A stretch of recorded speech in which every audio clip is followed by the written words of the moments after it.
Welcome back. Now, joining me to continue the conversation on this, well, some would say controversial mandatory drug test for students in tertiary institutions now is Professor John Oyefara, who is a professor of sociology, demography, population studies, and social research at the Department, of course, the Department of Sociology at the University of Lagos. Prof, thank you very much for coming on the show, and thanks a lot for your time. Yeah. So tell me what you make of this policy now by, by the Ministry of Education now in conjunction with the National Drug Law Enforcement Agency. I think the policy is timely and then should be supported by the stakeholders, because the issue of drug abuse is now becoming a major issue among the young people in the country. So, and then I think there should be mechanism put in place to be able to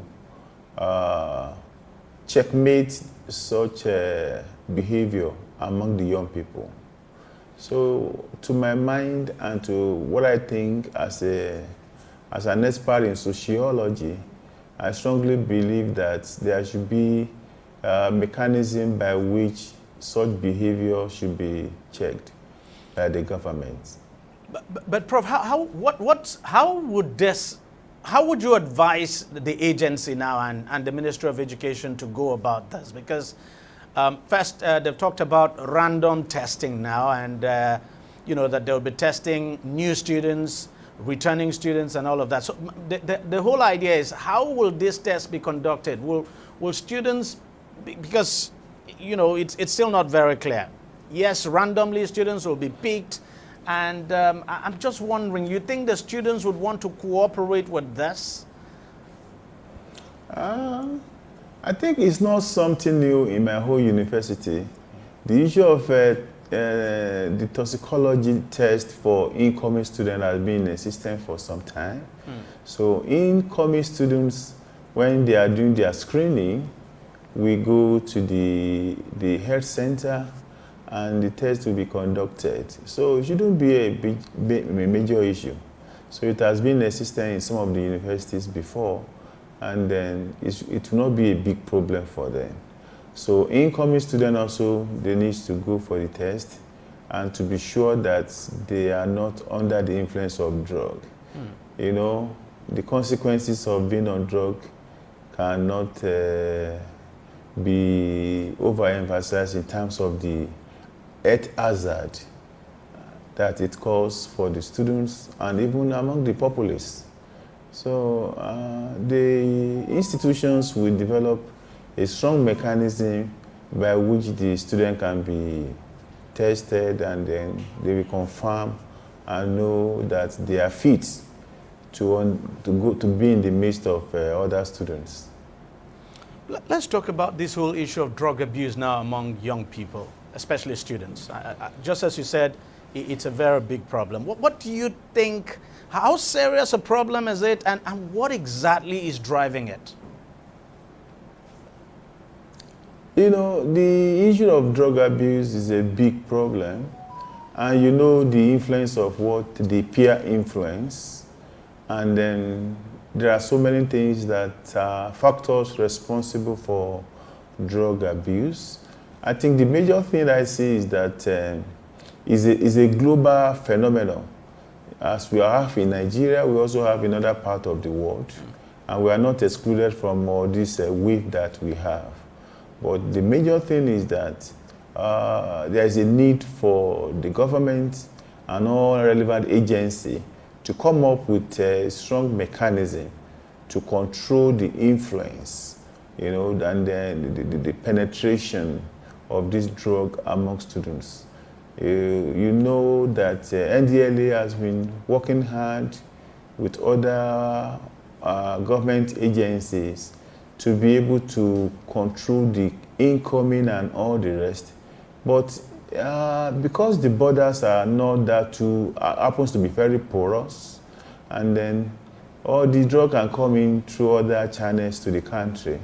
So there is a need, those ones that we have in the country, to prevent the young ones, especially the students, as you have mentioned, from being lured to this kind of practices that are inimical to their well-being. Could there be, could parental, say, failure of parental responsibility now, could it be part of the problem, that parents are failing in their responsibility to take care of their children? Because you have situations where you see children, I mean, people as young as 10, 11, some 15, taking drugs. So what exactly, could we say there's a failure at home as well, responsible for this rise? Yeah, in terms of socialization, you have the primary agent of socialization should be the family. Parents should be available. But if you look at the contemporary time, you discover that both parents, the father, the mother, may be busy, looking for one way or the other to survive. And they have to leave this issue of socialization and care to the third party, and then especially the school. So, and then in the process, there might be the infiltration and the possibility of copying culture that are not what parents, expect them to be. So children will leave home and they will be in school, and they spend most of their time at school and with caregivers. So in the process, they pick up this kind of behavior. So the blame can be seen also. The negligence from the parental care can be responsible for the issue of drug abuse. So parents also need to be very careful, watchful, and be able to notice, when a child is behaving under the influence of drugs. So parents should be able to do their work properly. If they have been able to do their work properly, I strongly believe that the menace of drug abuse will be drastically reduced in our society. Prof, as a population expert, don't you think we should do something about our population growth? Because, some people have attributed this problem partly to our burgeoning population, and we don't seem to be doing anything about it. Our population keeps growing. We've been told that by 2030 or so, we'll be hitting, is it 250 million or so? Don't you think we, as a people and as a government too, that we should be taking our population growth now very seriously in terms of controlling it? As we speak today, we've not even been able to hold our census for several years now. Thank you very much. The issue of population control, if you look back historically into this country, you discover that during Babangida era, we had a policy whereby the government took a step that time to say that a woman should not have more than 4 children. So, and thereafter we have a policy under President Obasanjo, and we then, even during the era of the former president of Nigeria, we also have another, that's our late president. We had another population policy. So we have a policy whereby we have government intention to be able to control the population of this country. But what is missing is that the policy has not been able to match the policy with programs that can help to be able to reduce our population. If you look at our fertility, for example, that's the number of children we have. It has been coming down gradually. even in the southwest, in the southeast, and then some part of the north. We also have total fertility rate coming down a bit. What I see is that if government can put in more efforts and support family planning programs and many other things that we have, they put in place in those policy documents, the population of country will gradually keep on coming down. But don't forget that there is something we call population momentum. Because we have a very young population, the number of people that will be moving to reproductive age will be very high. So, and then whether we like it or not, we keep on having young babies in our population for some period of time. And then there's no way we cannot but have this number that we have. Whether we like it or not, Nigerian population will be more higher than that of the United States by the time we have year 2050, and Nigeria will be the third most populous country in the world, perhaps by that time. So what we need to do is to know how to manage our population, and then continue the programs and the policies that we have, and that young people, they will be able to control the number of children they have.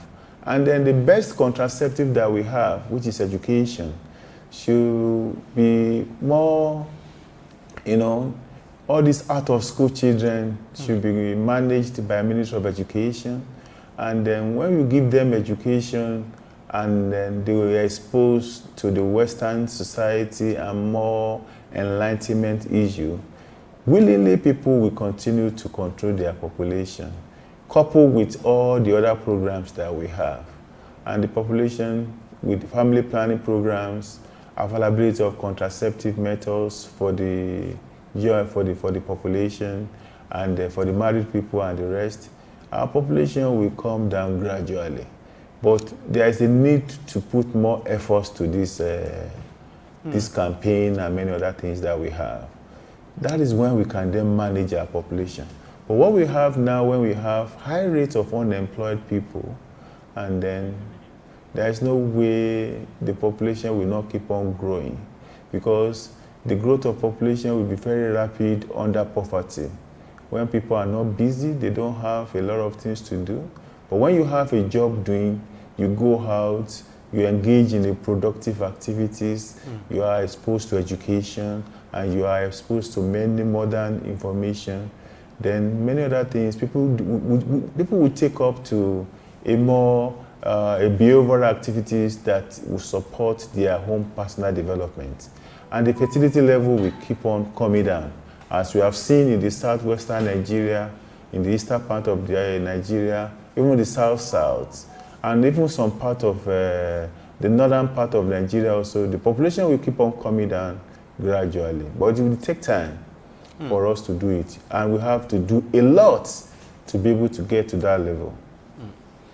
I really wonder how long it will take, because it's a problem when people continue to just give birth to children they can't take care of. And when they're not able to take care of these children, the children, of course, fall into the life of drugs and violence. And that's what we see, especially you see all these challenges, insurgency, banditry, these challenges, these challenges the banditry. But sometimes people don't connect population to some of these drug problems. They are connected.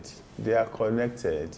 The challenges of Boko Haram, challenges of banditry, all these challenges that we have happens to be because we don't have the right developmental attitude. When you expose people to education, you expose them to the better modern exposure, they will also have value, and they have job doing. There's a job you give to them, you give them, you engage them, and they have regular income, and all those things that government is supposed to do. If we're able to do all these things, definitely then they will be able to manage themselves gradually, and then they become more awareness and believe that yes, they also have future and they have to work towards becoming great. You know, this is about entire creation of the well-being of individual. So it needs a lot. And then to do this, it's not only about federal government. The state government will do a lot. The local government will have to put in a lot. Even the non-governmental organizations, they have to put in a lot, including the so-called non-state actors. They have to be together, including all these institutions of the country, like even religious institutions. They have to put hands together and work to be able to mitigate and cause these things to reduce. It is a lot of effort, but I believe very well that if the government is determined and we have consciousness to be able to achieve all this, it is achievable for Nigeria. Nigeria is going to be great by the grace of God. Amen. That's the prayer. Professor John Oyefara, Professor of Sociology, Demography, Population Studies, and Social Research at the Department of Sociology, the University of Lagos. Thank you very much for coming on the program, and thanks for sharing your time with us. All right, that's how much we can take on the program this week. Thank you very much for watching. I'll see you again next week.